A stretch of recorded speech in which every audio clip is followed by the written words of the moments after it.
A baluarte has many purposes, and one of them is to hold our history. Ako po si Carlos Celdran, and this week's episode of Kwentong Kanto will be the Baluarte de San Diego of Intramuros.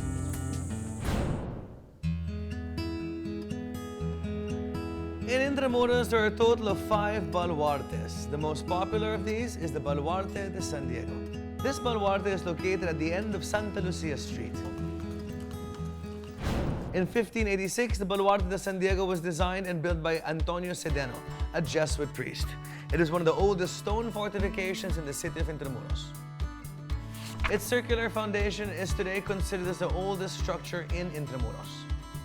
Its base has 3 concentric circles separating into quadrants. These bisecting walls were in addition to the original structure. The bastion was shaped like an ace of spades and is at the southernmost point of the wall and appears to have been the first of the large bastions added to the encircling walls. The Baluarte was a former site of Nuestra Señora de Guia, the very first stone fort in Manila. It was renovated in 1593 to join the rest of the walls of Intramuros, and then finally in 1644, the Baluarte de San Diego, or the San Diego de Bastion, was finally completed. Later that year, the construction began for a new baluarte, which was finally completed between 1653 and 1663. During the 18th century, this place housed a foundry. This baluarte was then breached by the British forces in 1762. But at the end of the war, it was restored and strengthened after the British occupation of Manila. In 1863, this baluarte was damaged by an earthquake. And finally, in the liberation of Manila in 1945, the Baluarte de San Diego was finally destroyed during the Battle of Manila. But in 1979, under the supervision of the Intramuros administration, the restoration of the walls began. It was finally considered as completed in 1992. This site is currently today maintained as a tourist site and garden.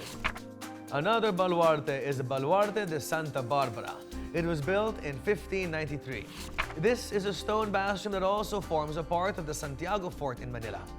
Formerly, it served as a storage house of ammunition, but then was converted into a prison during the Second World War, where inmates received harsh treatment. Stories of death resonate from these walls during the floods and high tides, which they said drowned the prisoners that were within. Today, above it, it is a museum that exhibits Jose Rizal's memorabilia. The third baluarte is the Baluarte de San Francisco de Dilao.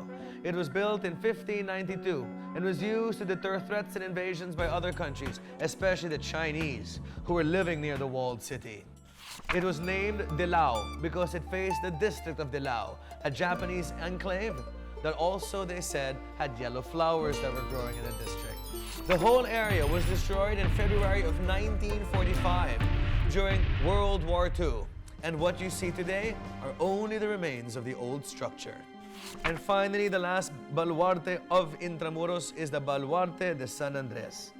This was named after Saint Andrew, who's proclaimed the patron saint of Manila. And although these baluartes may have served as a torture chamber or storage for arms, one thing I know is that it was also a tunnel to our past. Ako po si Carlos Celdran por Kwentong Kanto, and come on down to Intramuros and see this past and relive it for yourself.